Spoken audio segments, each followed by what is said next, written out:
Puasa itu ajaib. Orang mengurangi makan bukan tambah malas, justru dia tambah rajin.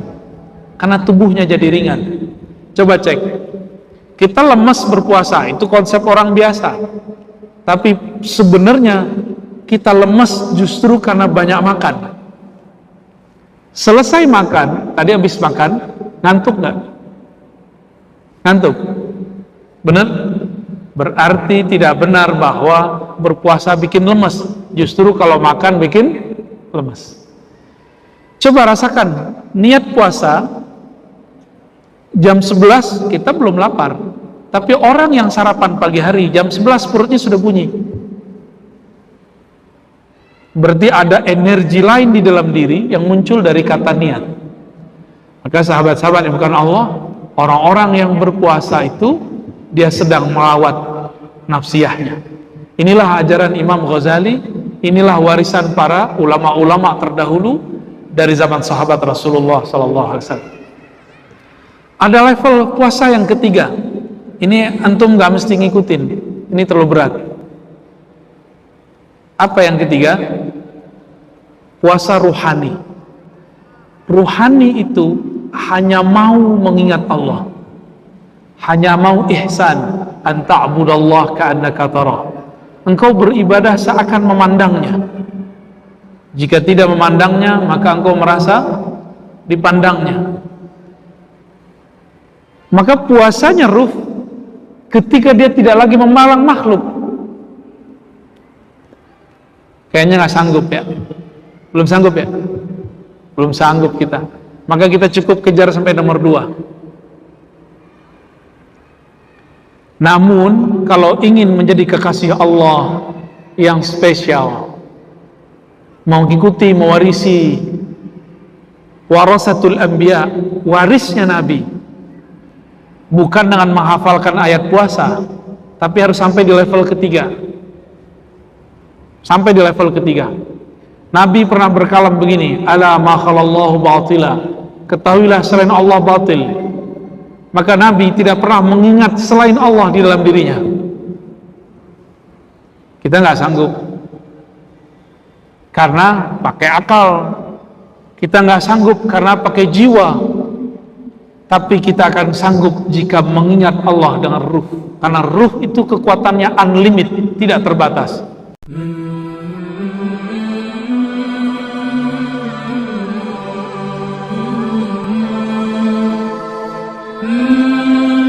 Malaikat itu hanya berkunjung jika di dalam atau di satu tempat itu ada 2 aktivitas.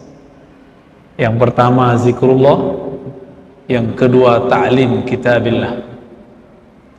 Yang pertama zikrullah, yang kedua ta'lim, mengajarkan kitab Allah. Kitabullah ada 3 ilmu, ada ilmu aqidah, ada ilmu ibadah, ada ilmu keruhanian. Maka 3 ilmu ini jika diajarkan, malaikat akan mengunjungi kita, insya Allah. Judulnya kita apa nih? Ramadan yang perlu kutemukan. Ramadan dalam bahasa Arab itu dari kata ramad, berarti bakar. Apa yang dibakar?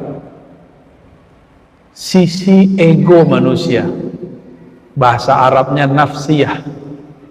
Apa bahasa Arabnya? Nafsiyah. Dalam riwayat Israiliyat, riwayat ini tidak sahih secara ilmu hadis, karena saya peneliti hadis juga, tapi riwayat ini dibolehkan oleh para ulama untuk diceritakan berdasarkan hadis Nabi, hadithu an Bani Israel, ceritakanlah tentang riwayat Israiliyat. Salah satunya tentang dialog Allah dengan nafs, dengan jiwa. Jadi Allah pernah berdialog dengan jiwa, dan ini sudah pernah saya sampaikan di beberapa kajian di luar sana.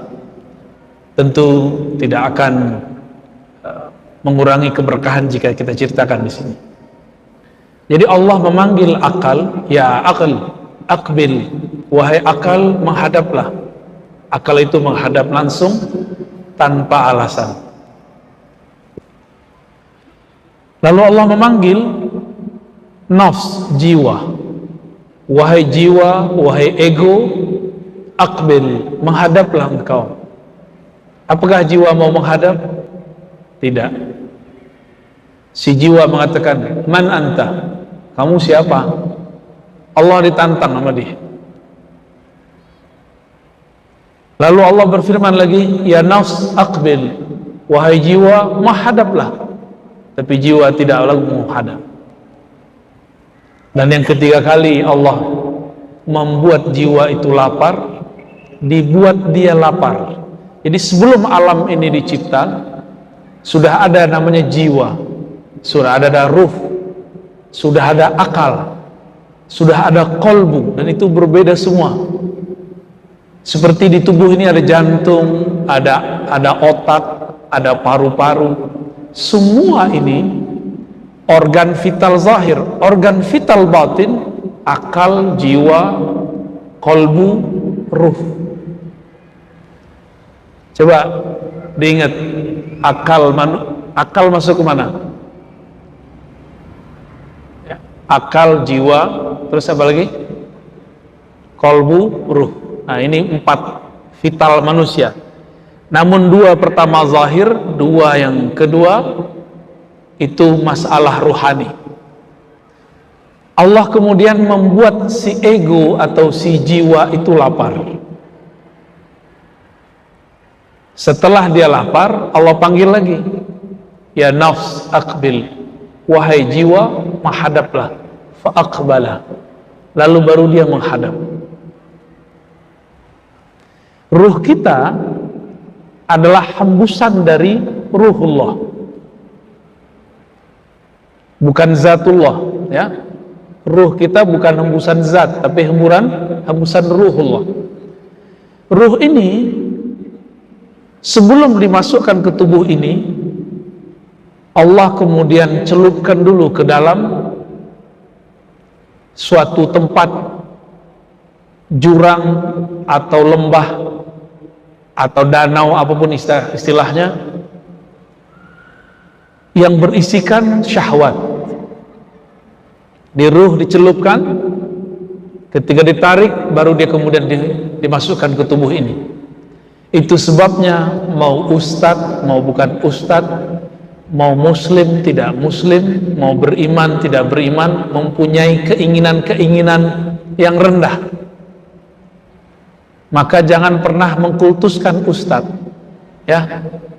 Jangan pernah menganggap dia kan ustadz, masa begitu? Justru karena dia ustadz, dia bukan nabi. Hanya nabi yang dibersihkan Allah Subhanahu wa ta'ala. Jadi ke depan kalau dengar kabar tentang ustadz tidak benar, ustadz keliru, itu dimaklumi, jangan kemudian ditolak. Memang begitulah ustadz, karena ustadz bukan nabi, ya. Maka ketika ruh ini ada di dalam badan, jiwa itu ada di dalam badan, kolbu ada dalam badan, akal ada di dalam badan, semuanya akan terhambat jika jiwa dia biarkan mengikuti kehendak-kehendaknya. Oleh karena itu, perlulah ada Ramadan yang kita temui. Ramadan yang mana? Ramadan yang membakar bukan hanya kelaparan, tapi Ramadan yang membakar nafsiyah, keegoan kita. Oleh karena itu, Imam Ahlus Sunnah yang sekarang anak-anak muda sangat jarang mengkaji beliau, yaitu Imam Al-Ghazali. Saya menyarankan ini adinda, ikhwan akhwat atau ikhwan saudara-saudaraku, baik yang seumuran di atas saya semua, coba baca karya-karya Imam Ghazali. Beliau orang cerdas, pintar, tapi masih mau berguru. Imam Al-Ghazali, beliau memberikan penjelasan tentang puasa itu apa. Kalau puasa orang awam, itu puasa makan minum, itu biasa. Ada lagi puasa orang punya hajat. Contoh, pengen dapat rezeki, puasa. Pernah begitu nggak? Pengen dapat kerjaan, puasa. Pernah begitu? ingin beli mobil, beli rumah, puasa dulu, wiridan. Ini puasanya bukan karena Allah, tapi karena menginginkan sesuatu. Nah, puasa yang disebutkan oleh Imam Ghazali itu ada puasa fisik, ada puasa jiwa, yang ketiga baru puasa ruhani. Coba diulangi. Yang pertama puasa fisik, makan minum enggak, hubungan badan enggak. Saya kalau lagi puasa ada makanan di rumah, itu makanan halal, nggak dimakan. Kenapa nggak dimakan meskipun halal? Bukan barang najis, bukan barang curian. Karena dalam diri ini ada niat ingin berpuasa. Niat itulah yang Allah pandang. Jadi Allah itu nggak pernah mandang fisik seseorang, yang dipandang cuma kolbunya. Nah, orang yang berpuasa itu merasa dipandang, dilirik oleh Allah SWT, sehingga meskipun tidak ada siapapun di rumah, tidak akan ada yang berani makan dan minum sendiri. Benar nggak? Ya, benar ya. Itu hebatnya niat. Itu hebatnya niat. Maka niat itu langsung berhubungan dengan Allah. Kenapa? Imam Abu Ishaq Asy-Syirazi punya kitab Al-Muhazzab mengatakan niat itu fil qalb. Niat itu di kolbu. Kolbu itu dekatnya dengan Allah seperti dekatnya tangan saya. Dekat gak dengan ini? Dekat gak? Begini Allah menggenggam kolbu. Dekat gak? Ini anggap kolbu, Allah genggam. Mau dilempar, mau dibolak-balik. Sedekat itulah kolbu dengan Allah yang membolak-balik kolbu. Jika seseorang berbicara di dalam kolbunya, dia sebenarnya sedang didengarkan Allah Subhanahu wa ta'ala. Maka hati-hati, jangan sering-sering main hati, ya. Nanti kalau didengar Allah gawat, ya. Bisa tanggung jawab ntar. Baik. Ini baru puasa orang awam. Puasa zahir. Puasa zahir kalau sudah niatnya itu membuat dia tidak akan makan dan minum. Dia kuat untuk berlapar-lapar, dan itu cukup. Cuma sayang sekali, puasa ini cuma menahan lapar dan minum, atau menahan hasrat seksual. Ada tingkatan kedua, puasa nafsiyah. Apa istilahnya? Puasa jiwa, puasa ego. Inilah yang disebutkan dalam hadis Imam Al-Bukhari. Nabi SAW mengatakan, "Idza kana yaumu shaumi ahadikum." Jika pada hari kamu berpuasa, lalu ada orang qatalahu ahadun aw syatamahu, ada orang ngajak dia tengkar, atau syatamahu, atau ngajak dia mencaci maki dia, ngadu domba dia, menghina dia. Sekarang paling mudah nggak menghina orang? Cukup pakai jari, nggak usah pakai mulut. Bener? Lewat sosial media, hari ini sangat mudah sekali untuk mengadu domba orang, mencaci maki orang. Hati-hati teman-teman, apapun yang kita tulis di sosial media akan bergulir kemana-mana. Tanggung jawabnya berat. Lebih berat dari zaman-zaman sebelumnya.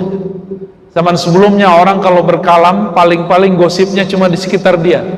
Tapi sekarang jika antum menulis di sosial media atau berkalam di sosial media, itu bisa diliput dari mana saja. Puasa nafsiyah ini, kata Nabi, jika engkau diajak orang bertengkar atau dicaci maki seseorang, falyakul inni shaim. Katakan aku sedang menahan egoku. Jadi shaim, siam diartikan menahan ego. Ego apakah itu? Ego marah. Kita sebagai manusia normal, kalau diajak tengkar sama orang, mau nggak? Tengkar. Dibentak orang, balas bentak nggak? Dibel orang, balas gebel nggak? Disalip orang, balas nyalip nggak? Sama. Itu manusia biasa. Dicaci maki orang, balas mencaci. Dia adu domba orang, emosi. Sekarang antum hidup di dunia yang sangat-sangat cepat sekali, di mana-mana orang bisa mengakses kabar apapun. Tiba-tiba ada orang mencaci maki kita, ada orang memfitnah kita, ada orang mengadu domba kita. Mau balas nggak? Siapa yang balas berarti dia telah gagal puasa nafsiyah. Disebut orang sesat. Nah, kalau saya udah puas disebut orang sesat, ya. Kalau dulu yang bilang saya sesat kelompok ekstrim, sekarang sesama asu aja bilang saya sesat, ya. Lebih canggih lagi, sesama ahlu sunnah. Tapi saya nggak boleh terpancing, karena Nabi mengatakan, jika kamu pribadi yang berpuasa di hari yang berpuasa, lalu ada orang sedang mengata-ngataimu, ada ngajak tengkar kamu, falyakul inni shaim, cukup katakan saya sedang shaim, saya sedang puasa. Puasa apakah itu? Puasa nafsiyah. Makanya saya berharap ini kebanyakannya anak muda, ya, selebihnya pernah muda, ya. Pak Hashim baru malam tadi ke Gunung Salak, ya, ketemu saya, ketemu lagi. Kapan tidurnya, Pak? Anak-anak muda betul-betul egonya sedang naik. Bisa nggak antum lebih tua dari fisik, lebih dewasa dari tubuh biologis? Kalau itu terjadi, itulah Ramadan yang perlu kutemui, ya. Itu target Ramadan kita, ya. Maka Ramadan tahun ini nggak usah tinggi-tinggi sampai level 3, cukup level 2. Bisa nggak ketika ada orang ngata-ngatain kita di sosial media, kita nggak bales ngata-ngatain? Ada yang bisa? Insya Allah, ya. Insya Allah bisa. Ada orang menganggap kita sesat, kita ahli bid'ah, kita orang nggak benar, dan banyaklah yang terpancing dengan kalam-kalam ini. Lalu kita nggak usah membalasnya. Cukup kita katakan, nanti kebenaran akan terungkap. Bisa nggak antum? Kalau bisa, berhasil masuk ke puasa level 2. Dan Imam Ghazali menyebut ini puasa khawas. Khawas ini boleh disebut puasa level wali. Pemuda jadi wali sangat mungkin. Karena di akhir zaman ini, kalau kita nggak menjadi kekasih Allah, pasti kekasih setan, ya. Maka mesti menjadi kekasih Allah. Allahu waliyul ladzina amanu. Allah lah wali orang-orang beriman. Maka orang beriman mesti meniru sifat-sifat yang telah Allah sebutkan dalam al-asma'ul husnanya. Coba perhatikan di dalam Al-Quran, lebih banyak sifat penyayang, nama penyayang, pengasih, atau Allah yang maha mengancam, menyiksa? Mana banyak? Penyayang. Tapi kenapa orang yang baca Quran kurang penyayang? Kenapa memandang orang nggak dengan kasih sayang, tapi dengan kebencian? Memandang orang lain sebagai rivalitas, saingan. Gak begitu kita memandang orang kalau sudah baca bismillah. Maka ciri-ciri orang yang sudah masuk nur basmalah di dalam dirinya, dia memandang siapa saja dengan kacamata kasih sayang. Inilah yang kami terima dari guru-guru hadis kami dari dulu, dari guru-guru ahli zikir dari dulu. Irhamu man fil ard, sayangi makhluk di bumi, yang di langit pasti sayang engkau. Maka orang-orang yang mencoba mengadu domba kita pun harus sayang kepada mereka. Kasihan, kasihan orang begitu, dia sedang menyiksa nafsiyahnya, dia akan gelisah. Kegelisahan itu adalah azab di dunia. Jadi azab di dunia tidak hanya penyakit, tidak hanya bencana. Azab di dunia itu kegelisahan yang luar biasa. Inilah yang terjadi pada orang-orang yang melawan kata hatinya, mengikuti nafsiyahnya. Jadi jangan nunggu bulan Ramadan, ya. Jangan nunggu bulan Ramadan. Oleh karena itu memang benar kata ulama-ulama kita terdahulu, hendaklah engkau menjadi rabbaniyin samadaniyin wala takunu ramadaniyin. Jadilah kamu dua karakter. Rabbani. Rabbani ini karakter yang kolbunya terikat dengan Rabb. Atau samadaniyin, yang kolbunya hanya bergantung kepada Allahus Samad. Jadi nggak bergantung dengan kata makhluk.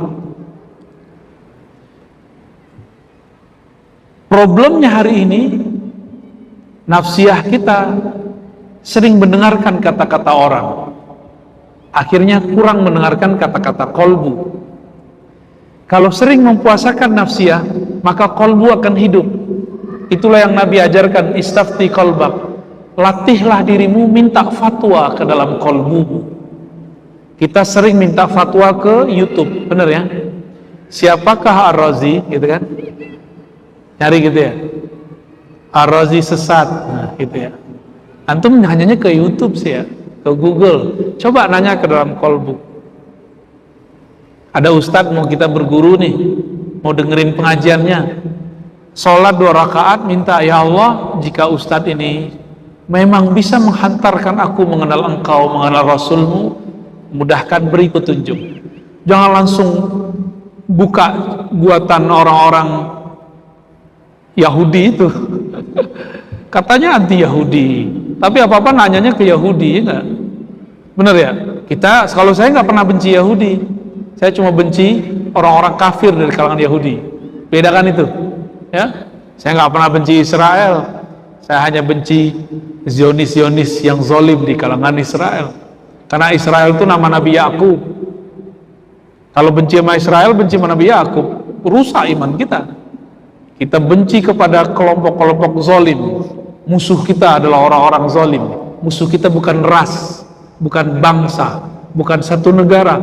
Musuh kita adalah syaitan yang bersenyawa dengan tubuh manusia. Ya, karena Nabi mengatakan inna syaitan yajri majrad dam. Syaitan itu mengalir di setiap pembuluh darah. Maka jangan heran ada orang manusia zahirnya, di dalamnya yang mengalir syaitan. Ini lebih berbahaya dari kesurupan. Kesurupan tinggal tepok-tepok dikit, bacain ayat, selesai, bisa sadar.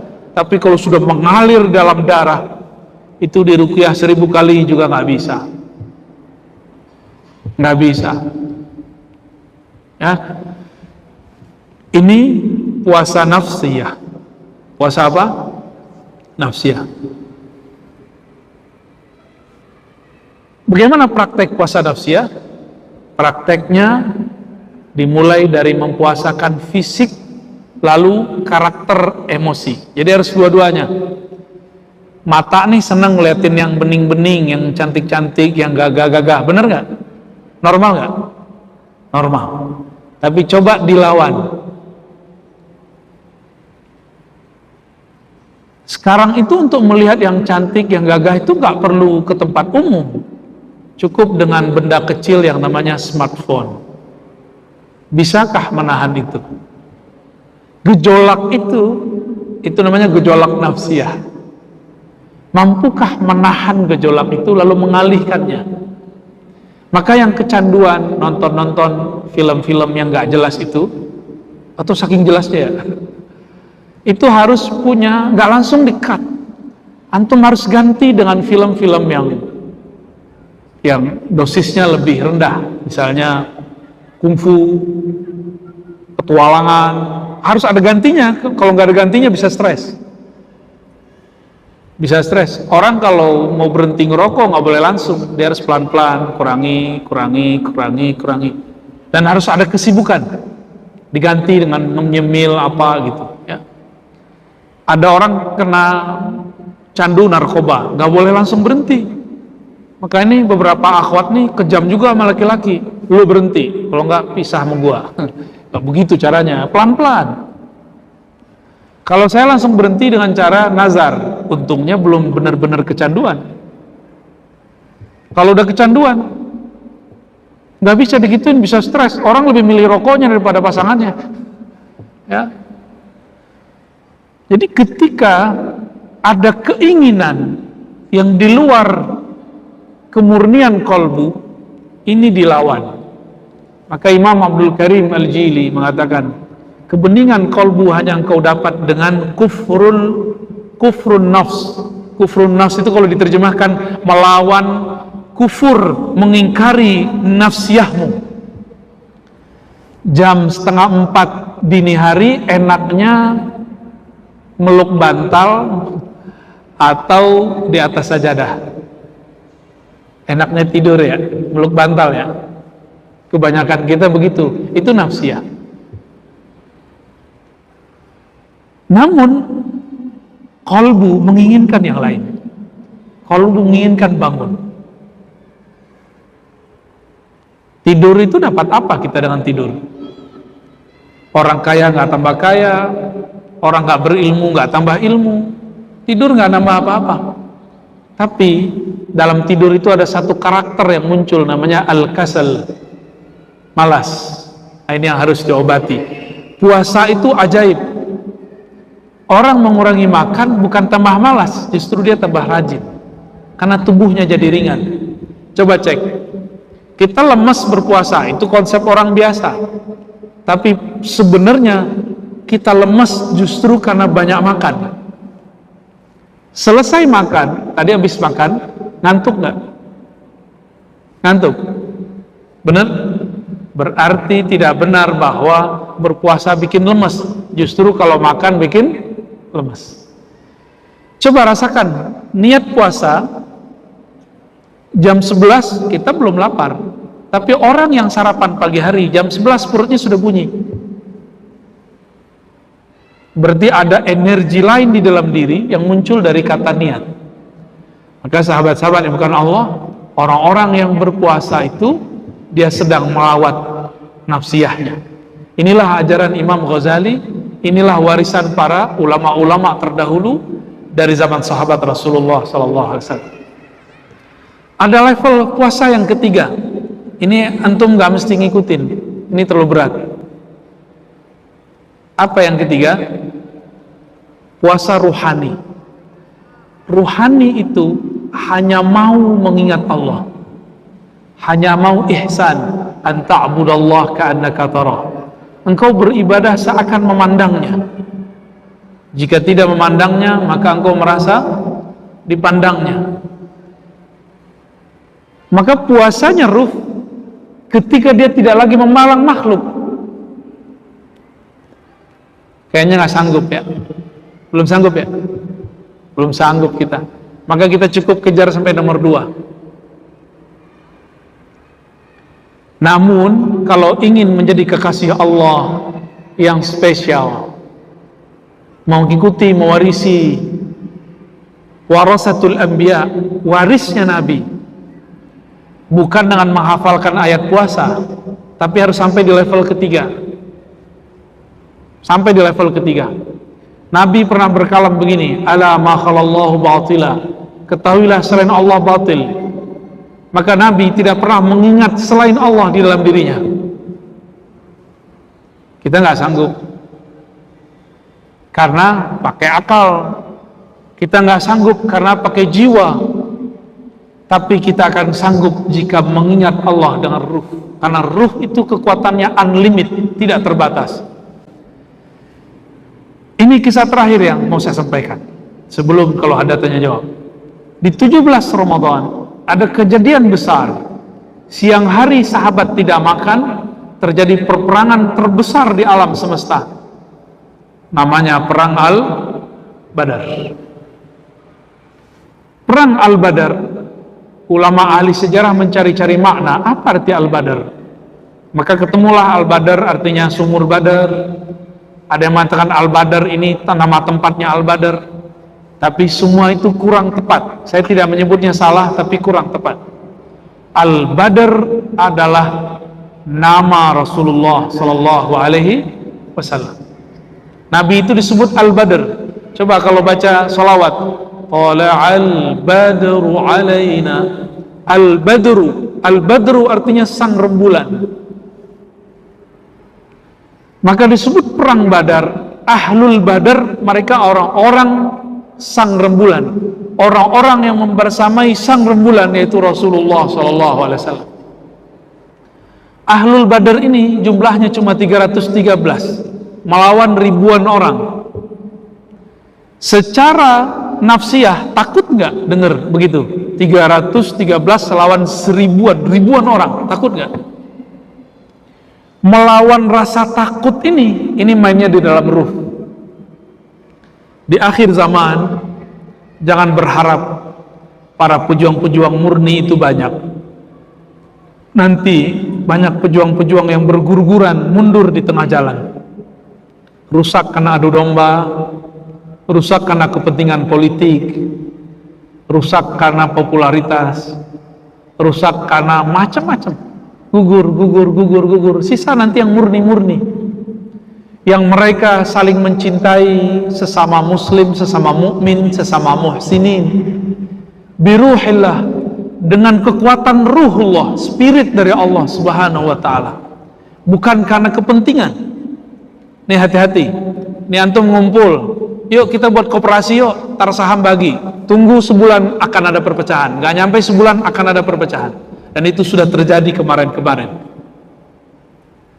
Apa hasilnya sekarang? Berlanjut gak koperasi-koperasi yang ada kemarin? Gak berlanjut. Kenapa? Karena terbersit di dalam hati kepentingan nafsiyah. Sedangkan 313 sahabat ini, di dalam diri mereka tidak ada lagi gejolak nafsiyah. Mereka tahan banting. Oleh karena itu, satu orang Allah lipat gandakan kekuatan rohaninya. Dalam hadis Bukhari, hadis Muslim disebutkan, sahabat ini, sahabat-sahabat 313, belum tangannya memukul, itu orang yang dipukul sudah jatuh duluan, dan terdengar bunyi pukulan dari atas. Saya ceritakan begini, oleh orang yang ngaku katanya bermanhaj ahlus sunnah, manhaj sunnah, dikatakan dongeng. Ya salam, ini ada Rasul, ada sahabat, masa nggak percaya? Kalau pada Rasul kita sebut mukjizat, pada sahabat kita sebut karamah, kenapa nggak percaya? Mempercayai mukjizat dan karamah adalah salah satu akidah ahlus sunnah wal jamaah. Nggak percaya? Mereka katakan cerita akhir zaman Ar-Razi adalah dongeng. Saya katakan teman-teman, ini bukan dongeng, ini ada dalam Sahih Bukhari. Ini hadis yang sahih. Maka Nabi bertanya kepada Jibril, Jibril, teman-temanmu malaikat yang ikut berperang saat perang Badar, itu siapa? Golongan mana? Ternyata malaikat itu banyak klannya. Banyak malaikat itu klannya. Contoh, orang yang suka baca Quran, suka ta'lim, itu akan hadir. Ini siang ini hadir malaikat namanya Kiram Katibin. Kiram Katibin, malaikat ilmu, malaikat Quran, yang orang suka baca Quran, orang suka ngaji, suka mencari ilmu, itu di majelisnya akan hadir malaikat yang namanya Kiram Katibin. Ada di Quran, di hadis juga disebutkan begitu. Ma'a safaratil kiramil bararah, disebut juga safarah kiram bararah. Itu turun nama antum sekarang. Gak ngeliat kan? Kalau ngeliat kabur, dikira hantu, dikira halu. Apa kata jawaban Jibril? Hei Muhammad, malaikat yang ikut berperang di zaman itu, sebagaimana sahabatmu yang ikut berperang adalah sahabat paling mulia, maka yang ikut berperang saat itu juga malaikat muqarrabin yang sangat mulia. Jadi satu orang ada malaikat yang menjaganya. Itu ahlul Badar. Bayangkan, puasa, belum makan minum, lawannya orang kenyang. Kalah tuh orang kenyang. Dan coba perhatikan, di zaman kita berpuasa, di zaman Talut juga sama. Belasan bahkan puluhan ribu tentara. Kata Talut, jika kita ketemu sungai atau mata air, jangan engkau minum banyak-banyak, tapi minumlah cuma seteguk, diambil pakai tangan, pakai jari. Apa kata tentara Talut? Susah amat sih jadi tawassul, diatur-atur, minum aja diatur-atur. Kabur mereka. Ada yang minum, kekenyangan, gak bangun-bangun, ketiduran di sekitar itu. Ada yang pulang balik. Yang bertahan, yang minum seteguk cuma 313 orang. Itu mereka pangkatnya, kalau sekarang disebut wali, di zaman itu sudah sepangkat nabi. Cuma kan gak disebut kan di Quran, itu mereka nabi semua. Karena di zaman Rasulullah sudah tidak ada lagi nabi kecuali beliau, maka Ahlul Badr cuma wali, sahabat Rasulullah SAW. Hatta Nabi Khidir statusnya sahabat Nabi, nggak lagi sebagai wali, nggak lagi sebagai nabi, ya, hanya sebagai wali Allah. Itu sebabnya Ibnu Hajar Al-Asqalani, Imam Ahlu Sunnah, memasukkan Nabi Khidir sebagai sahabat Rasulullah Sallallahu Alaihi Wasallam. Coba perhatikan teman-teman, Talut mempuasakan tentaranya 313, nggak minum dengan nafsu. Nabi Muhammad puasa beneran sama sahabatnya, jumlahnya sama, 313. Baru setelah itu berkembang tentara Rasulullah. 313 inilah yang berkembang, dari 313 jadi 1000, jadi 2000. Tapi yang inti 313. Di dalam diri mereka tidak ada lagi gejolak-gejolak nafsiyah yang berarti. Satu kali, ini Nabi sudah wafat.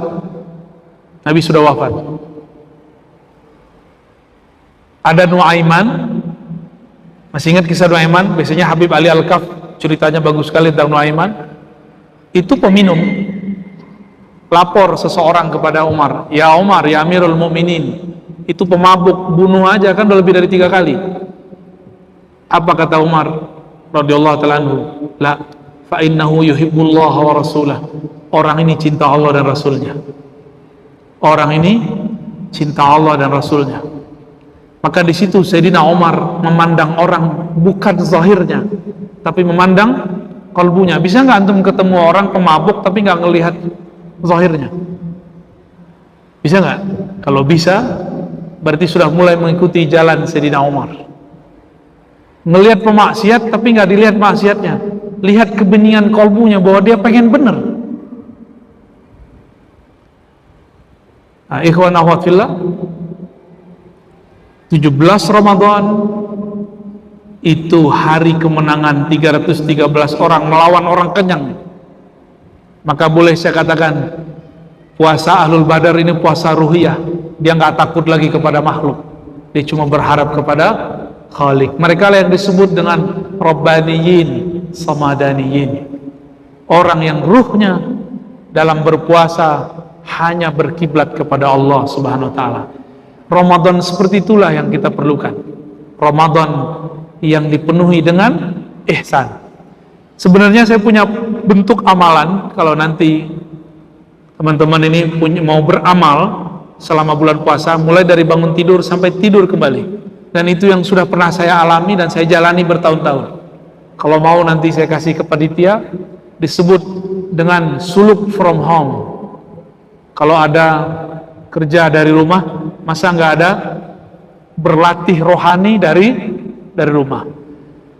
Betul tidak seefektif kalau ada pembimbing langsung, tapi ini lumayan efektif. 50% berefek ke dalam diri.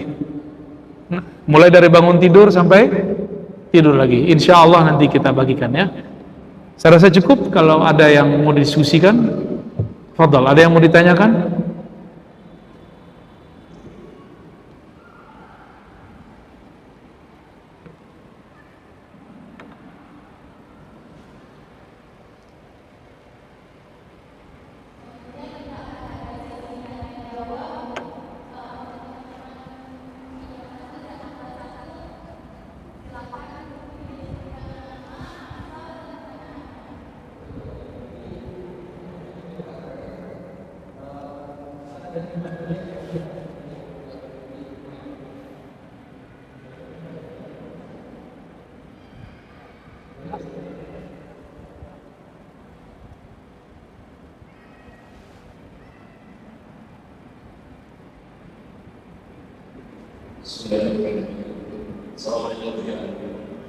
Selam. Makassar. Yang dekat. Yang dekat. Yang dekat.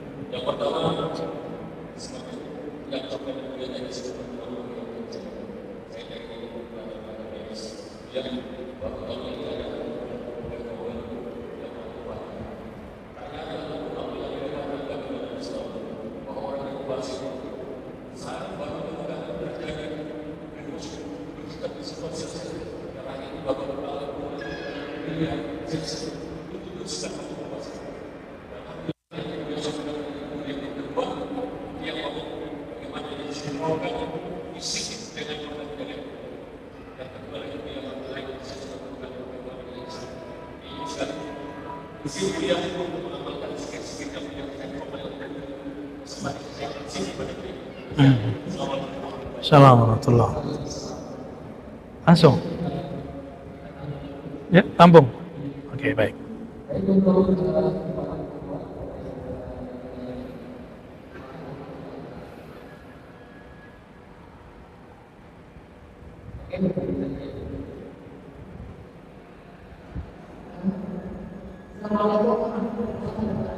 Assalamualaikum.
Baik, baik.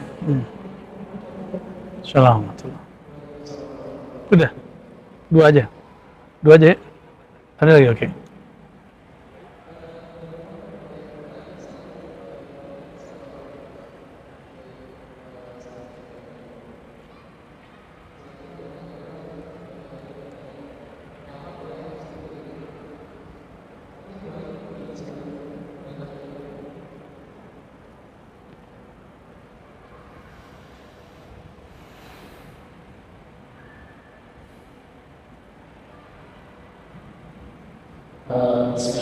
Assalamualaikum warahmatullahi wabarakatuh. Nama saya berasal dari Jakarta Pusat. Masih SMK Pemberdayaan Bagian Polisi. Sebenarnya ada dua pertanyaan yang ingin saya tanyakan. Yang pertama, dari materi yang sudah disampaikan bahwa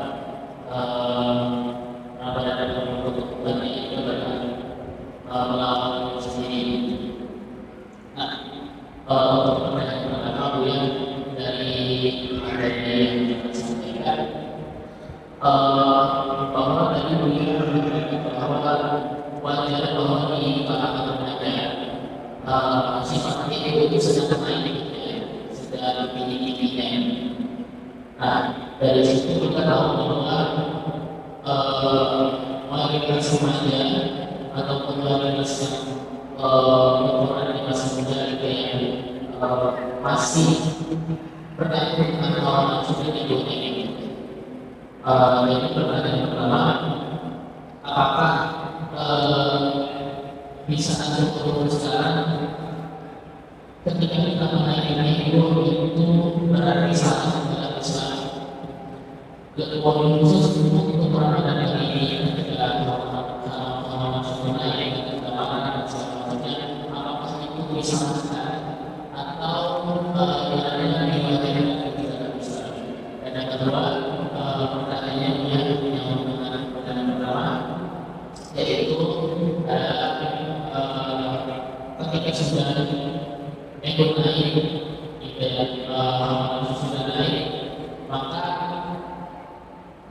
solusi yang paling tepat yang pertama kita harus lakukan itu bagaimana kita langsung berasal dari diri kita supaya kita berhenti dulu sejenak atau bersifat atau bagian Allah Subhanahu wa Ta'ala kembali atau terima kasih. Assalamualaikum.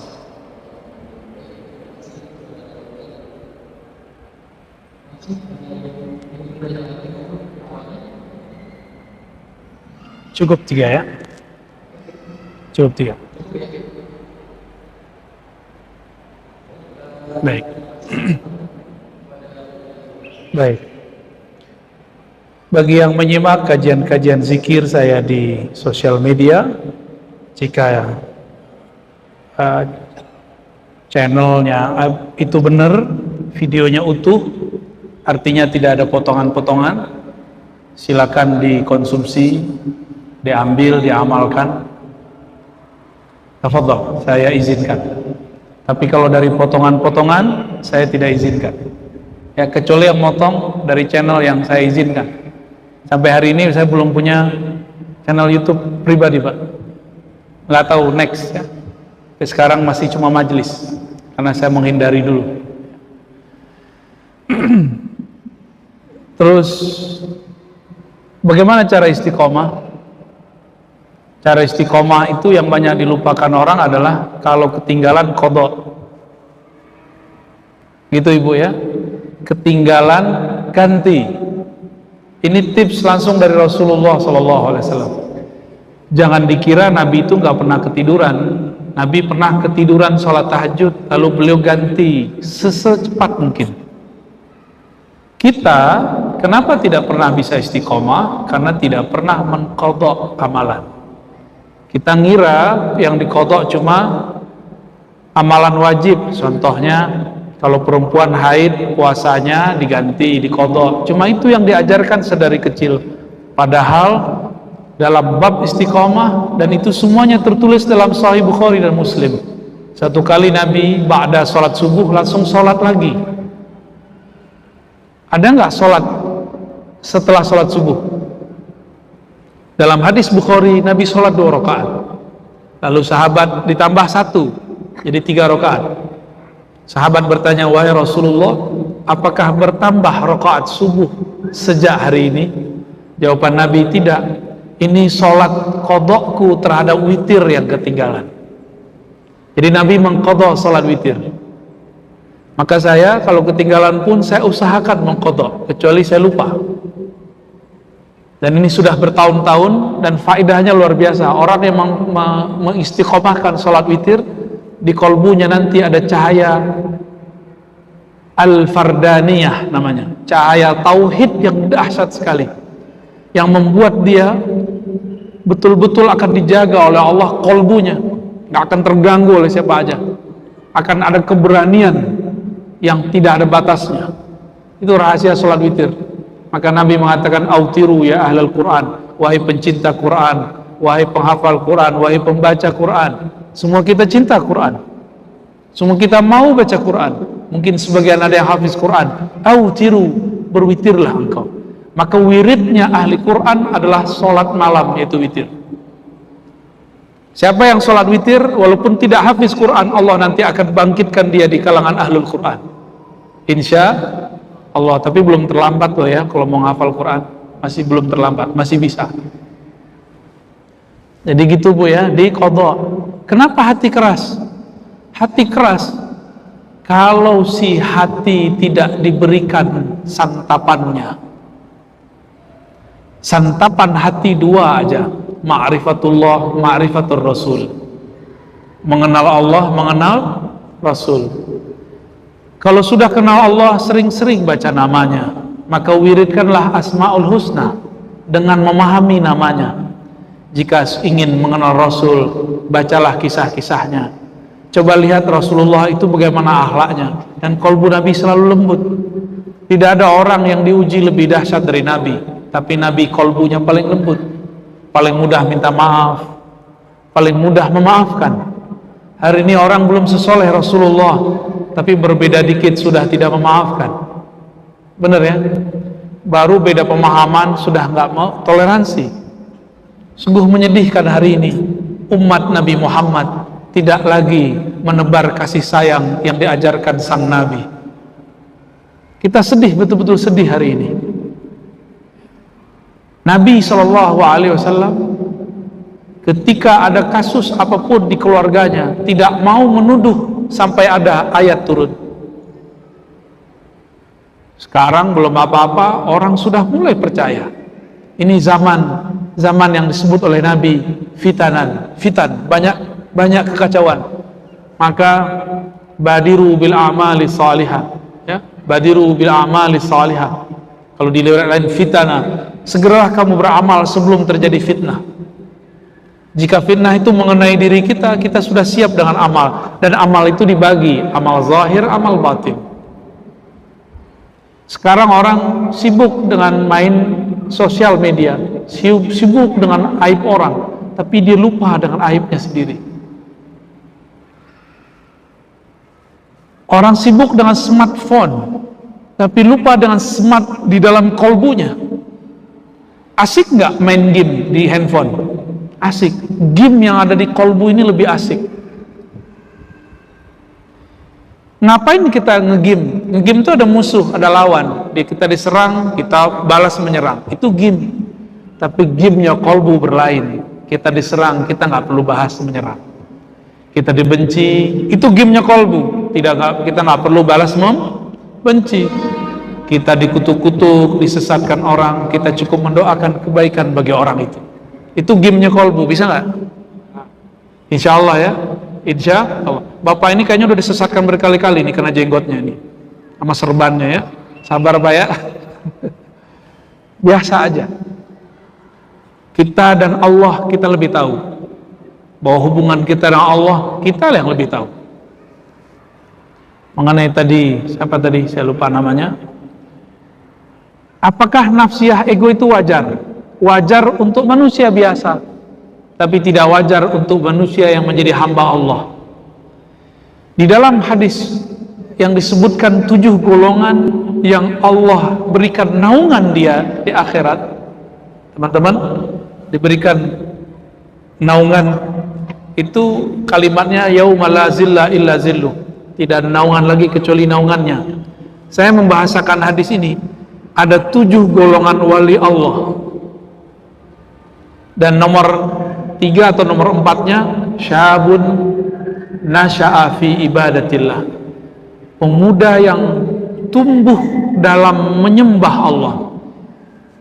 Menyembah Allah, kata Imam Mujahid, Imam Ibn Abbas, sahabat Nabi Ibn Abbas, menyembah itu artinya dimulai dari mengenal. Awal penyembahan adalah mengenal yang disembah. Sembah itu artinya hormat. Bisa nggak menghormati yang nggak dikenal? Bisa nggak? Ini misalnya nih, saya pernah masuk satu gerbang, security-nya nggak kenal saya, dibentak, kamu siapa? Ini bukan tempat jalan umum. Baru kita buka kartu, saya mau ngajar, di mana? Sebutin nama, baru dibuka. Itu kejadian di beberapa tempat. Makanya agak malas diundang-undang ke tempat-tempat yang agak eksklusif itu ya. Tapi itu tugas security-nya. Di langit juga begitu. Ketika Nabi diangkat ke langit, ditanya, itu siapa bersamamu, hai Jibril? Benar nggak? Sama. Maka teman-teman yang melakukan Allah, kenal dulu. Maka menyembahnya tidak ada beban. Kenapa kita sholat terasa berat, kolbu kita keras? Karena kita belum mengenalnya, tapi sudah menyembahnya. Maka saya mengajak sekarang, ayo menyembah Allah sembari belajar mengenal yang disembah. Jangan tunggu dulu, wah kalau gitu nggak usah sholat dong, bukan begitu. Kita tetap sholat sembari kita belajar siapa yang kita sembah di dalam sholat. Gitu ya. Nah, ini metode yang harus kita lalui zaman ini. Jangan lagi dengarkan was-wasnya orang yang berwas-was. Kata mereka, benerin dulu syariat ente, ntar aja belajar ma'rifatnya. Itu nggak bener. Bagaimana kita dapat tugas tapi kita nggak tahu siapa yang nugasin? Mau nggak? Nih, ini anak-anak muda, mau nggak kalian dapat tugas, tapi nggak tahu siapa yang nugasin? Nggak mau kita. Tiba-tiba ada nelfon, kamu datang ya jam sekian di tempat ini. Ini adinda akhwat nih, ya, saudara-saudaraku yang akhwat. Tiba-tiba ada telepon dari cowok. Dek, kita ketemu di perempatan itu ya, gitu. Kamu siapa? Kamu nggak perlu tahu. Mau datang nggak? Pasti nggak mau datang. Nggak kenal kok. Cuma kalau si Yayang yang nelfon, Dek, kita ketemu di mall ini ya. Oh, langsung, cepat. Kalau kita datang duluan, nunggu 5 menit, rasanya kayak 50 menit. Tapi kalau sudah ketemu dengan orang yang kita kasihi, udah 2 jam, rasanya baru 2 menit.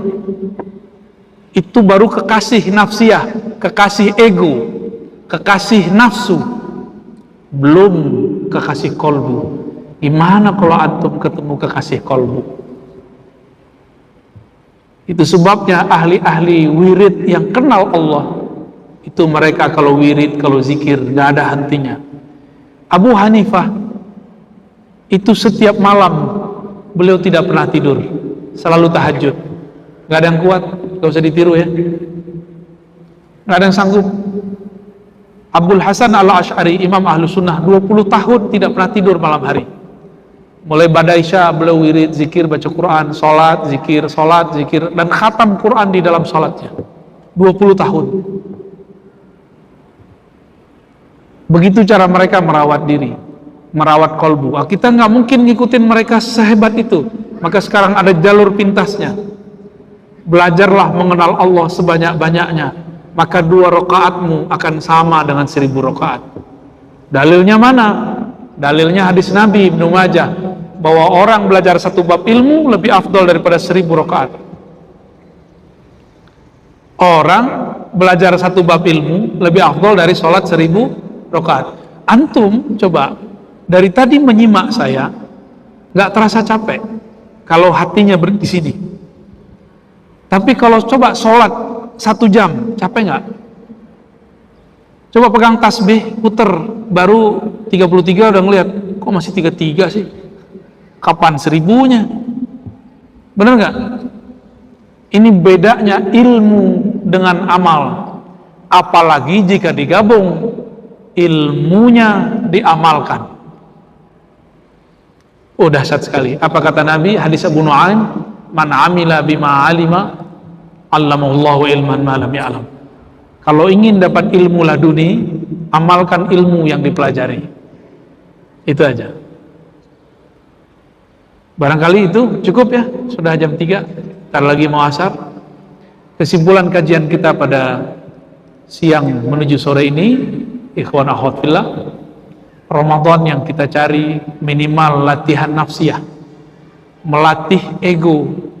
Maka mulailah melatih sifat kikirnya agar dikurangi, sifat emosinya, sifat tersinggungannya. Mulailah menyebarkan kasih sayang di muka bumi.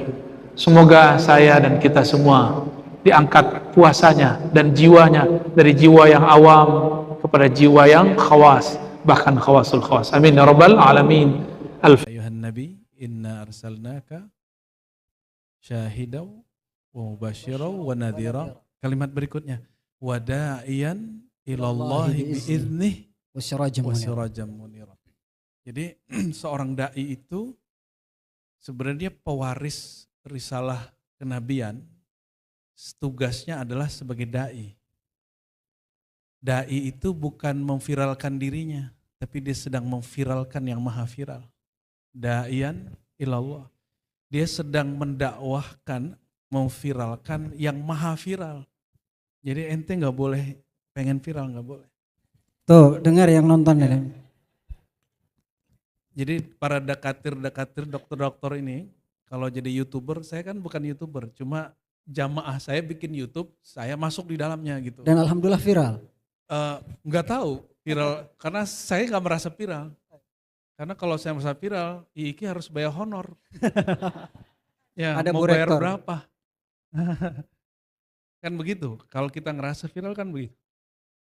Dan karakter orang-orang merasa viral itu dia merasa dirinya kalau diundang orang sifatnya transaksional. Ya. Sayyidina Muhammad SAW disebut di Quran dengan satu nama yaitu Da'iyan ilallah bi'idnih. Ini tafsir bebas. Ya. Mohon maaf ini ahli tafsir semua kan, saya garamin air laut ini.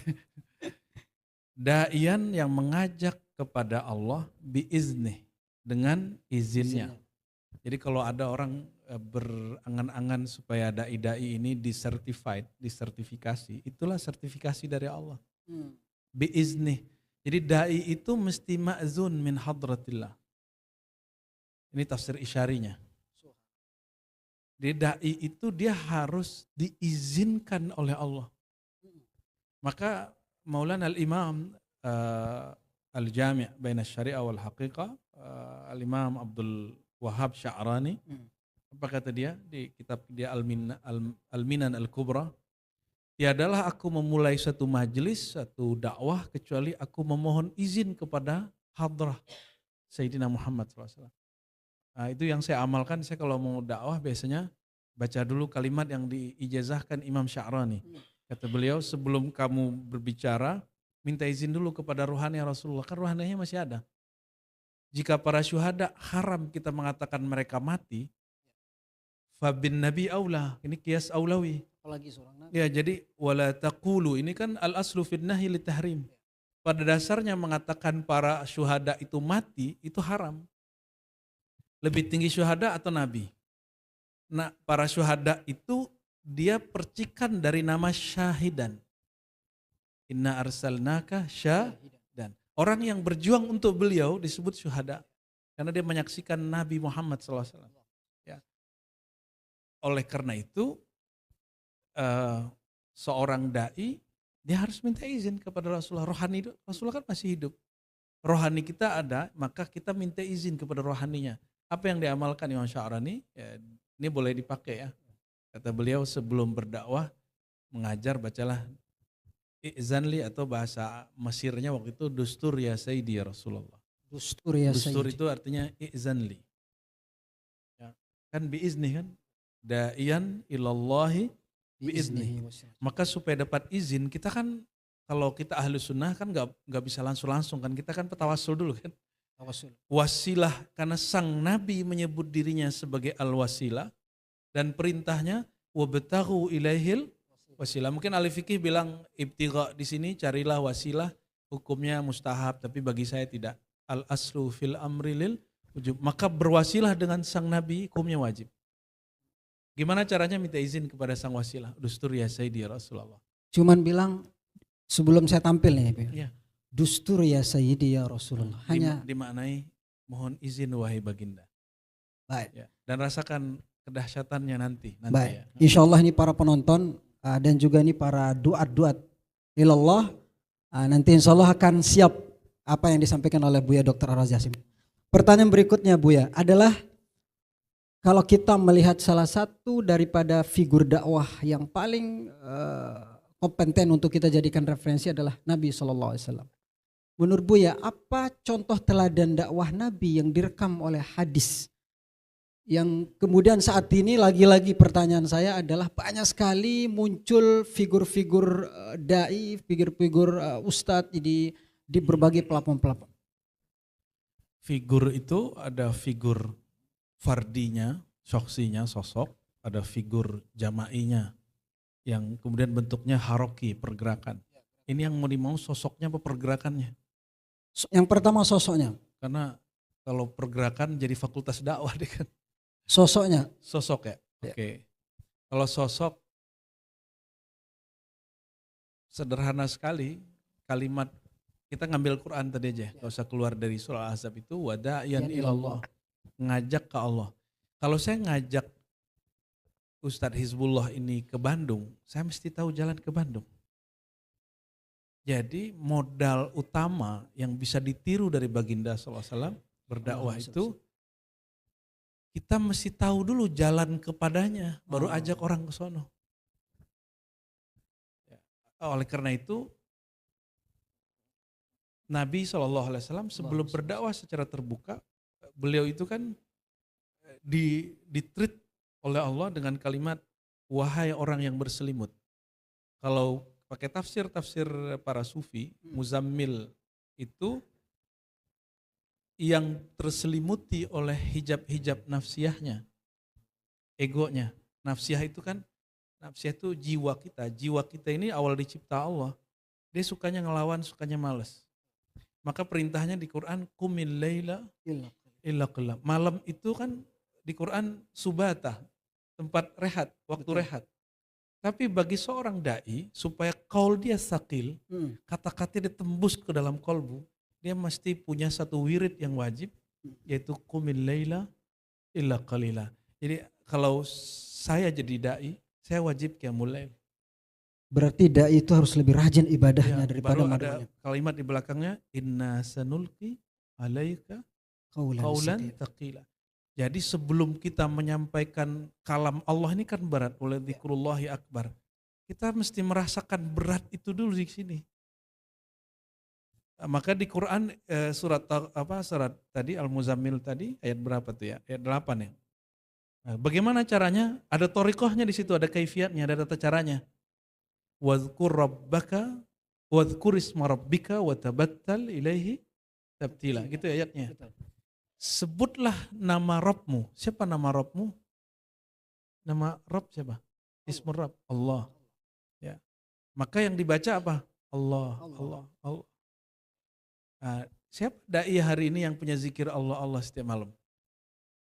Atau Siapa? itu zikir menyebut. Ada zikir mengingat, mengenang nama. Sekedar dia mengenang nama-nama Allah, makna-makna dari nama Allah. Wa tabattal ilaihi tabtila, kan tabattul itu inqita, artinya fokus, konsentrasi.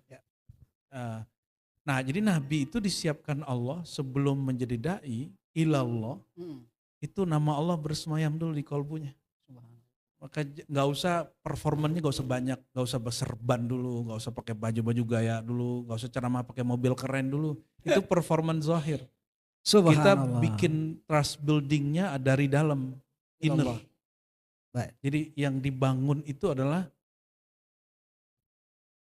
karakter mengenal Allah itu di dalam diri. Kalau kita sudah kenal Allah, apapun nanti sekolahnya, bidangnya, kita bisa ngajak orang jalan-jalan ke Allah, kira-kira gitu.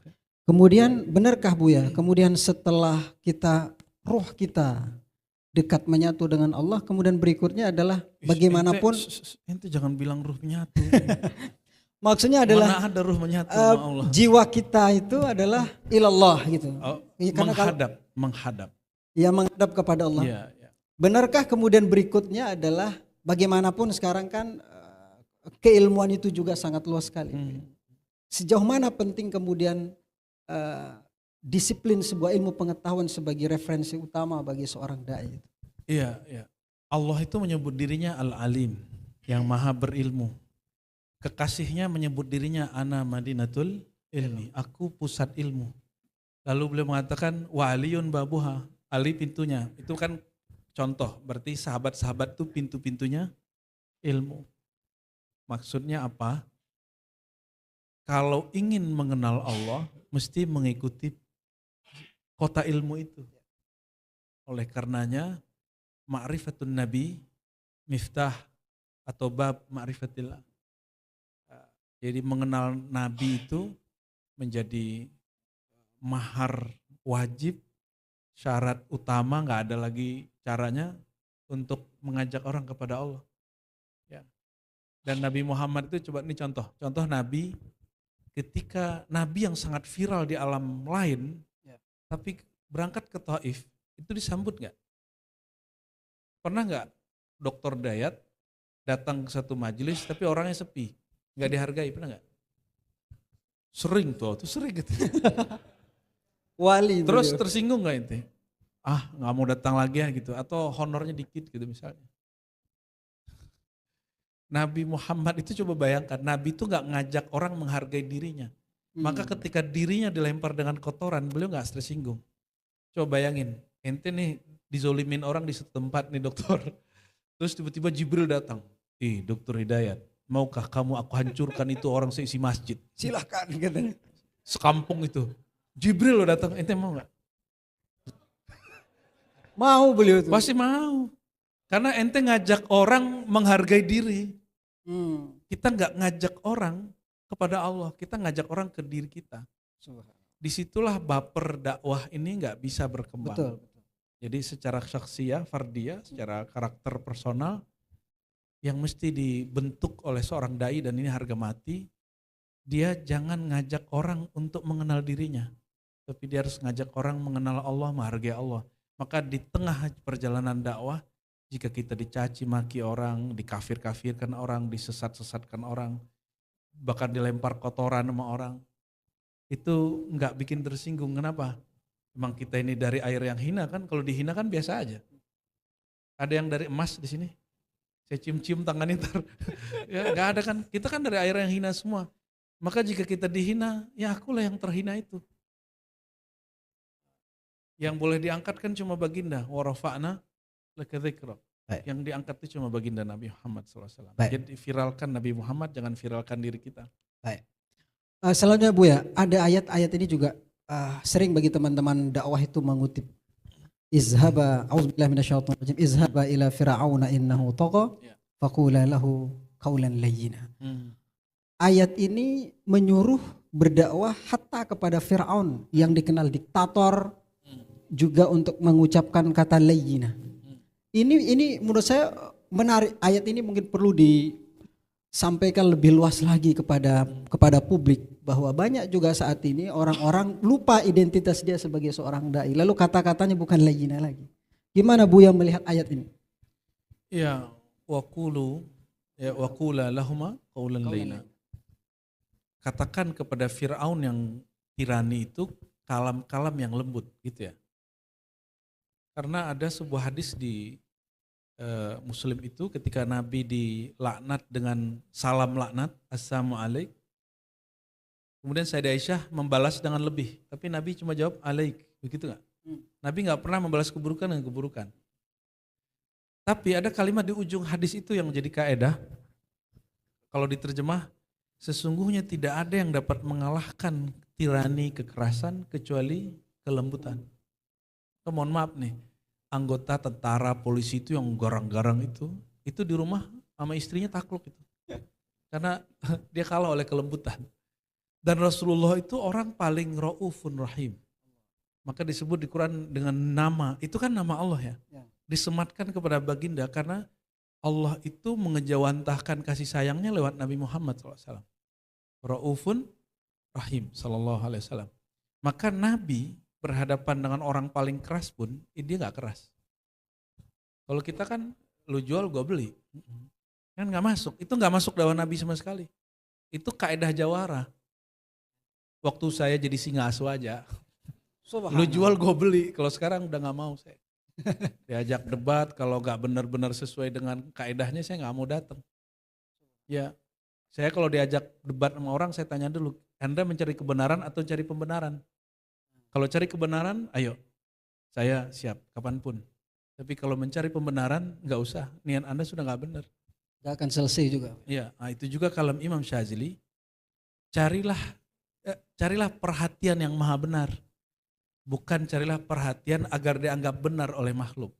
Nah, kebanyakan dai itu, contoh nih saya buka kajian kitab-kitab tafsir Isyari sama Hikam, itu ada kiai ngomong gini, Ar-Razi ente gak takut nanti ditinggal jamaah, dibenci salafi, dimusuhin wahabi. Itu kiai yang ngomong, Kiai Aswaja, hafiz Quran, senior. Saya kecewa dengan kiai ini. Tapi kan kita gak boleh ngomong aneh kecewa kayak ente, kan gak boleh. Kenapa saya kecewa? Seumur-umuran dia 60-an tahun, dia umuran tahun, saya gak usah sebut namanya, dia ngomong begitu. Berarti selama ini dia berdakwah bukan mencari ridha Allah. Bukan ulaika yarjuna rahmatallah. Bukan mencari perhatian kasih sayang Allah, dia sedang mencari perhatian jamaahnya.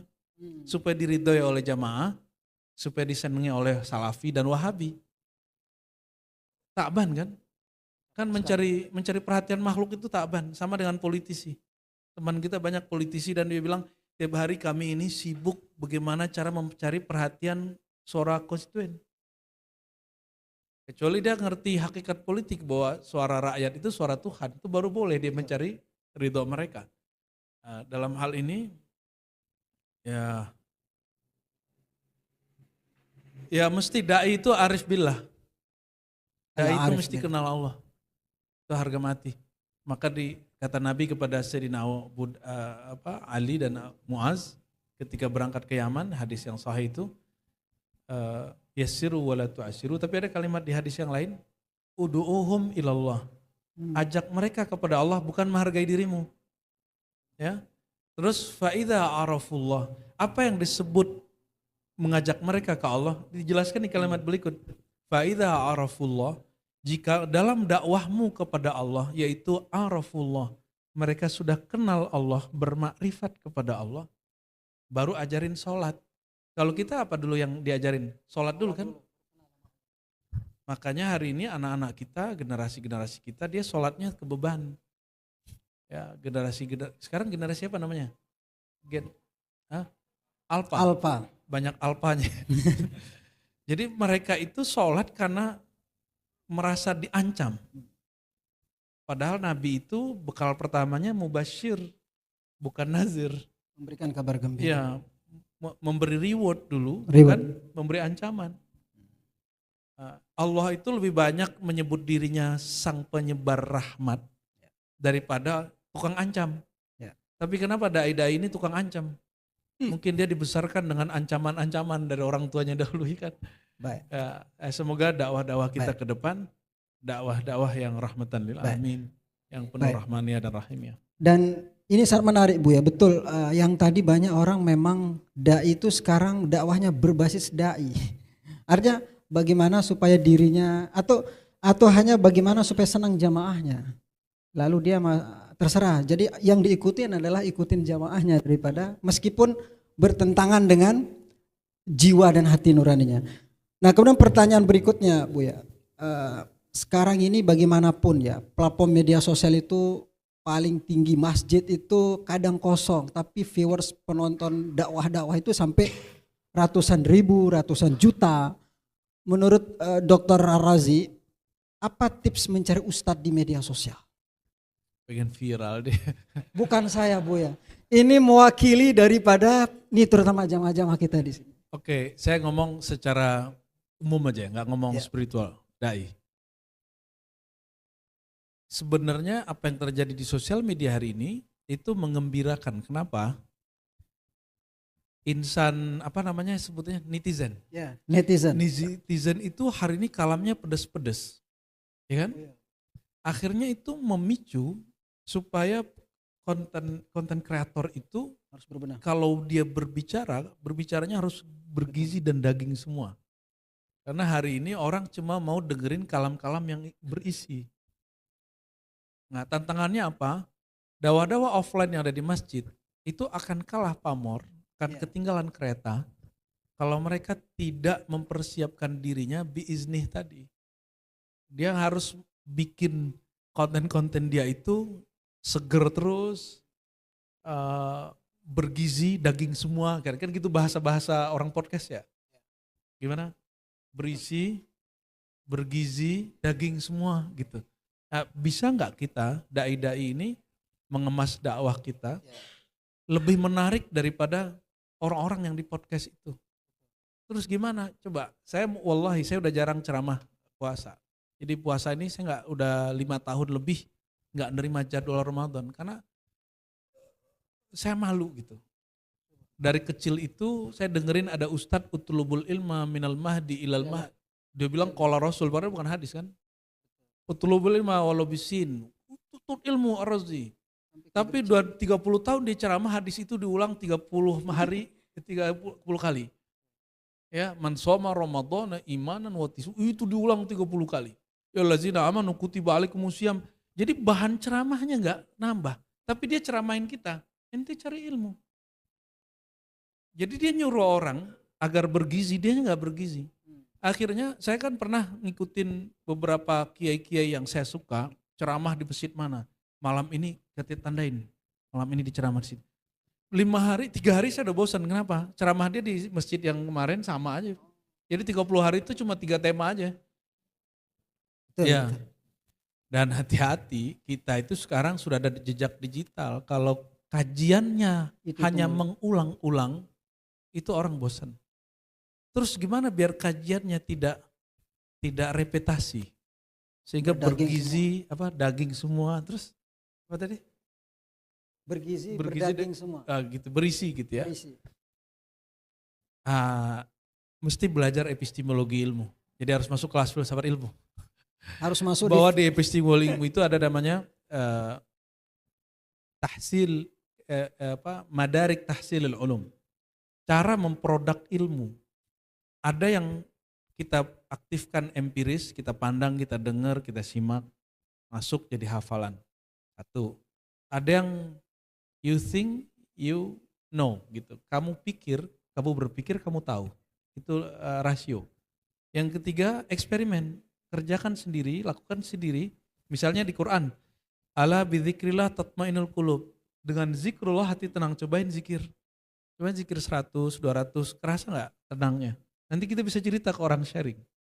Atau misalnya insan Quran di IKI bilang, Quran itu pelipur lara. Coba praktekin. Tapi jujurlah, baca Quran pernah bosan nggak? Jujur lah. Pasti bosan. Kenapa? Ente baca Quran baru empirik, belum thinking, belum mikir. Imam Syafi'i lah.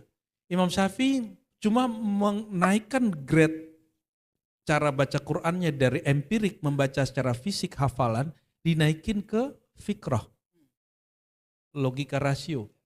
Maka beliau nggak tidur malam hari dan menelurkan hasil istinbat hukum 1 ayat 70 hukum.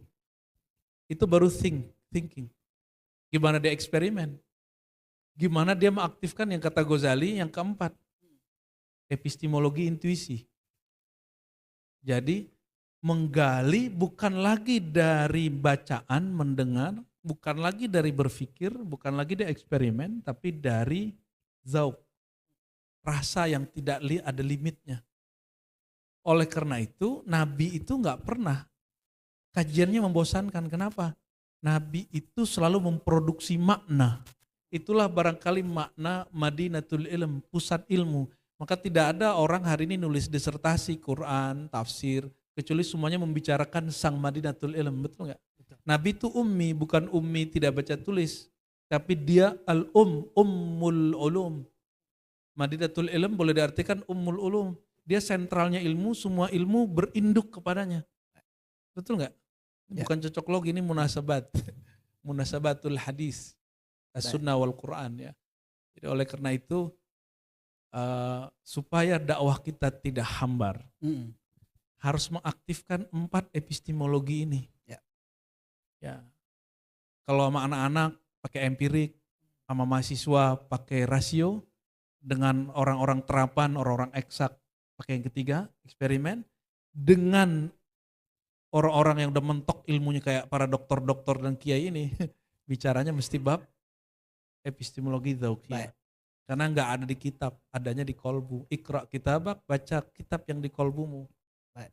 Ya. Baik, luar biasa. Saya mendapat beberapa perspektif yang berbeda. Ini dari Dr. Ar-Razi Hasim, ternyata ada di luar selama ini yang kita pahami bahwa dakwah itu ya sebatas kaya dari sisi aspek materi, kaya dari sejauh mana banyak hafal Quran, tapi ternyata walaupun ayat tapi kita bisa juga memandang lebih dalam lagi. Itu kalau tadi bahasa beliau adalah zauqnya.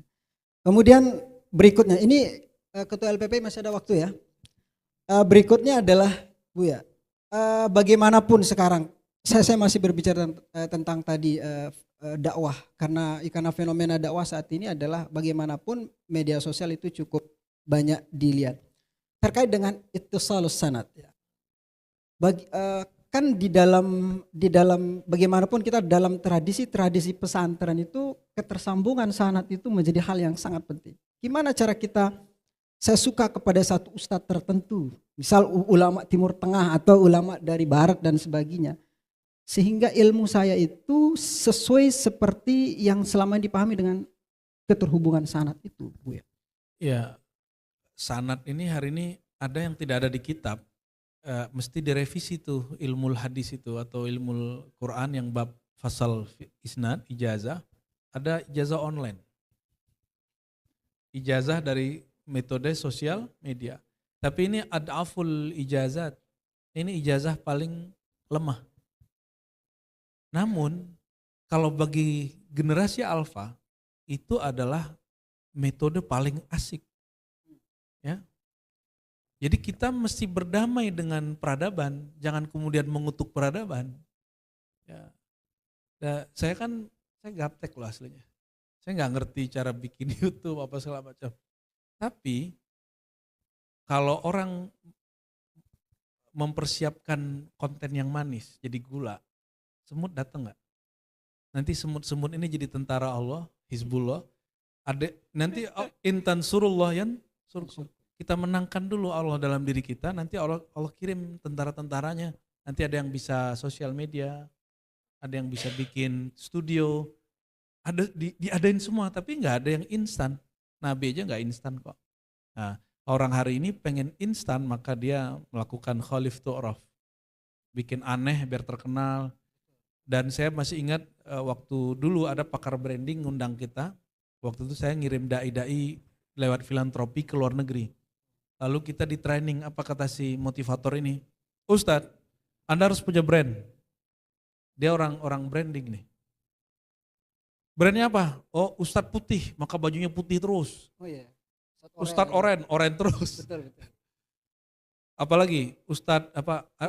Ungu. Ada itu. Atau misalnya brandnya pakai nama Pandawa 5 gitu, ya kan? Ustadz apalagi? Jaka Tarub, Jaka Tingkir. Itu kan zaman sudah lewat ya. Ketika muncul UAS, muncul UAH, muncul Gus Miftah, tampangnya kan yang paling cakep cuma UAH doang kan. Ya, UAS kan standar. Tapi orang kan gak nyimak wajah lagi, orang nyimak begizi gak. Karena waktu itu sahabat-sahabat kita Salafi punya TV, punya radio, orang resah semua. Siapa yang nanggepin nih? Berdirilah UAS itu kan dengan gaya antara Melayu dan Bataknya, tapi dalilnya bergizi, bisa menghadang Salafi, Wahabi. Akhirnya masyhur dia. Maksud saya hari ini sudah selesai the end of brand dalam pengertian brand yang sifatnya zohir. Jadi brand-brand zohir itu sudah selesai. Ya, al-ajab fil mazahir hatta tatakallam. Ya, idza takallamta kelihatan. Udah. Jadi kekaguman pada performan itu udah selesai. Ya. Orang tuh hari ini menatap apa yang disampaikan. Ya, innal kalam tarjuman ma fil fuad. Maka retorika itu terjemahan yang di sini. Jadi kewajiban kita memupuk yang di sini yang harus bergizi. Dia harus menjadi pabrik makna. Sehingga nanti kita bisa keluarkan. Tidak hanya dengan banyak membaca yang zahir, juga membaca yang batiniah itu. Ya, barangkali begitu. Baik, ya. luar biasa. Terakhir, Buya, saya akan persilakan karena tampaknya tadi ada yang ingin ditanyakan oleh mewakili generasi Z tampaknya kalau Z. Tapi kalau yang baru keluar itu Gen Alpha gitu. Pantesan banyak alpanya. Ya. ada yang Yang ditanyakan. baru keluar. Baru lahir maksudnya Pak, baru lahir. Ya jadi sederhana saja Pak pertanyaan saya itu. Jadi dari pengalaman pribadi saya sendiri, saya itu sering kebingungan ketika saya ingin menyampaikan, menegur kepada teman saya tentang anadzufatun minal iman kayak gitu Pak. Jadi bagaimana saya itu bisa menyampaikan itu melalui metode-metode Dan tanpa menggurui dan sesama teman. Ya, itu ada di lafaz tadi syahidan. Inna arsalnaka syahidan. Syahidan itu bermakna masyhud. Apa? Menyaksikan, melakukan, turun ke lapangan, langsung belusukan, kira-kira gitu ya.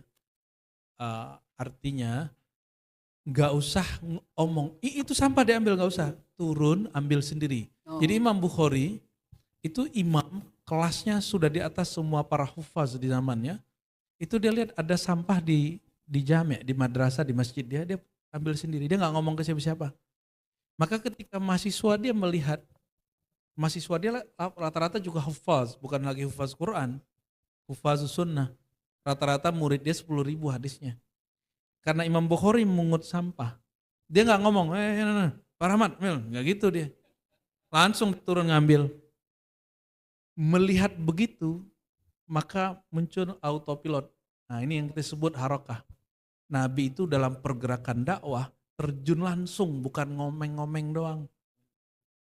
Ya, bukan ngemeng-ngemeng doang. Ya, tapi Nabi itu kata-kata yang berwujud, bukan kata-kata yang berretorika. Jadi beliau itu ketika melakukan suatu udah duluan ngerjain. Masih ingat ada peristiwa di masa ihram, Nabi dapat wahyu, suruh para sahabat bersuci berwudu. Terus Nabi ngomong, tawadda'u, gak ada satupun yang wudu. Masuk ke dalam kemah beliau, salah satu istrinya ngomong gini, wahai baginda, mereka itu walaupun tua-tua tapi kayak bocah-bocah. Bocah itu gak ngelihat lisan, mereka ngelihat perbuatan. Tawadda. Nabi kalau udah wudu, itu para sahabat ngumpul berebut air wuduk Nabi. Syirik gak? Enggak. Syirik gak? Ini ragu-ragu jawabnya. Pak. Ayo, syirik gak? Air wuduk Nabi bekasnya diminum. Serius, itu di Sahih Bukhari. Fakadu ayyak tatilu. Akhirnya Nabi diam aja gak banyak ngomong. Nabi panggil khodamnya, tolong tuangin saya air. Dulu kan gak ada keran ya. Yeah. Dulu ada air disimpan di semacam kain yang rapat. Lalu ditetesin dikit-dikit. Nabi wudhu, langsung sahabat yang tanya dari mana-mana mereka ngumpul. Artinya itu yang disebut syahidan. Inna arsalnaka syahidan. Apa mana syahidan? Itu fa'il bimakna maf'ul. Ya. Pelaku yang dilihat, yang jadi objek. Subjek itu objek. Jadi kami kalau saya kan bikin ada pergerakan juga ribat. Itu kajian akidah Ahlussunnah dan zikir, tasawuf. Jadi kita kalau mengajak teman-teman zikir, kita zikir duluan. Ya, saya kalau mau khidmat, mau bersih-bersih, saya nggak bersih-bersih duluan. Itu mereka nggak usah disuruh, udah Ikut langsung. besok sebelum saya datang itu udah bersih semua. Baik. Ya, gitu. Ini contohnya. Wallahu a'lam bishawab. Baik. Jadi intinya Zalfa, besok kalau lihat ada sampah kotor, jangan sini dulu ambil sampah. Jadi Zalfa duluan ambil, taruh. Karena pernah Gengsi juga, dong. ya, karena kasus sampah ini juga pernah menjadi catatan Bu Rektor, banyak sekali sampah-sampah. Mudah-mudahan dakwah berbasis keteladanan itu yang saya ambil dari Dr. Ar-Razi Hasim. Sedikit Bu ya untuk penutup, barangkali buat teman-teman yang ada di rumah, yang ada sedang menyaksikan kajian kita, bisa sedikit kesimpulan dari tema kita tentang meneladani dakwah Nabi SAW. Saya tidak mau keluar dari mihwar atau ayat tadi. Wada'iyan ilallahi bi'idhnih wasirajam munira. Jadi kita dalam berdakwah menjadi agar bisa diteladani bagaimana caranya, maka ikuti yang orang diteladani itu bahwa dia sebelum mengajak orang ke suatu tujuan, dia sudah bolak-balik ke situ. Maka mengenal yang kita sebut punya visi, di dakwah itu harus punya visi. Bukan hanya sekedar ceramah, dapat honor, reward, enggak. Tapi kita dakwah itu ada sesuatu yang kita tuju, kalau enggak usah terima undangan. Saya sudah begitu. Ya, jadi kita kalau tidak ada target yang mau kita tuju, kita enggak usah nerima, walaupun honornya besar. Jangan tanya honor saya. Ya, walaupun saya tahu honornya besar, diundang oleh pemimpin satu provinsi misalnya, tapi jika visi saya nggak nyampe, tapi malah kemudian memperkuat visi politik orang itu, saya nggak mau. Ya. Kita punya idealisme. Itulah wada'iyan ilallahi bi'idhnih. Barulah orangnya menjadi pelita, lentera, sirajan, ya, munirah, yang memancarkan nur. Kalau lampu itu tidak terhubung kepada gardu, nanti cahayanya padam.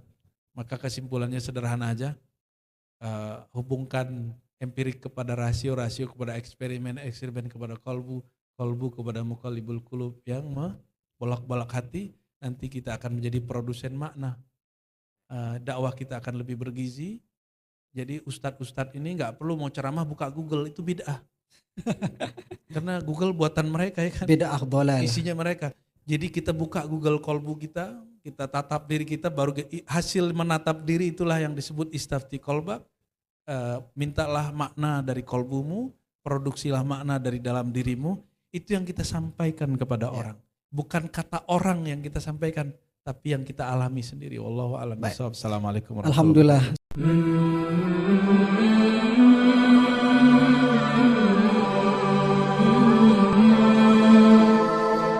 Alhamdulillah.